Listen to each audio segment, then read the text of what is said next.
Suatu malam di usia yang tak lagi muda, Imam Ahmad bin Hanbal, seorang ulama besar ahli hadis dan fiqh yang masyhur, tiba-tiba tergerak hatinya untuk pergi ke kota Bashrah, Iraq. Tidak ada janji, tidak ada urusan penting, hanya keinginan yang tiba-tiba muncul, seolah ada sesuatu yang Allah ingin tunjukkan kepadanya. Perjalanan dari Baghdad ke Bashrah begitu jauh dan melelahkan. Setibanya di sana, beliau ikut sholat Isya berjamaah di sebuah masjid. Setelahnya beliau ingin beristirahat sejenak, merebahkan tubuhnya yang letih. Namun baru saja ia bersandar, datanglah marbot masjid menegur. "Maaf Syekh, apa yang engkau lakukan di sini?" Imam Ahmad menjawab lembut, "Saya musafir, saya hanya ingin istirahat di masjid ini." Marbot itu menjawab, "Tidak boleh tidur di masjid, Syekh. Pergilah." Padahal ia tak tahu bahwa yang ia usir adalah ulama besar dunia Islam. Namun Imam Ahmad tidak marah, tidak memperkenalkan diri. Dengan tawadu, ia hanya tersenyum dan berpindah ke serambi masjid. Tapi lagi-lagi, marbot itu datang, mendorongnya keluar hingga ke jalan. Dalam dinginnya malam, beliau berjalan perlahan menjauh dari masjid. Tiba-tiba, dari kejauhan terdengar suara lembut seseorang memanggilnya. "Wahai Syekh, mari menginap di tempatku saja. Rumahku memang kecil, tapi semoga cukup untukmu."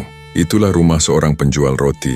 Imam Ahmad menerima undangan itu dan duduk diam di sudut dapur, memperhatikan. Penjual roti itu terus mengaduk adonan sambil berzikir. Lisannya tak henti-henti melafalkan istighfar. "Astagfirullah, astagfirullah," berulang kali, tanpa jemu, tanpa lelah. Imam Ahmad bertanya, "Sudah berapa lama engkau lakukan ini, wahai saudaraku?" Ia menjawab, "Sudah 30 tahun, Syekh. Sejak aku mulai menjual roti, lisanku tidak pernah berhenti beristighfar." Imam Ahmad tersenyum lalu bertanya lagi, "Apakah engkau merasakan hasil dari istighfarmu itu?" Penjual roti itu menjawab penuh yakin, "Tidak ada satupun doa yang aku panjatkan, kecuali Allah kabulkan, kecuali satu. Aku memohon agar suatu hari Allah mempertemukan aku dengan Imam Ahmad bin Hanbal."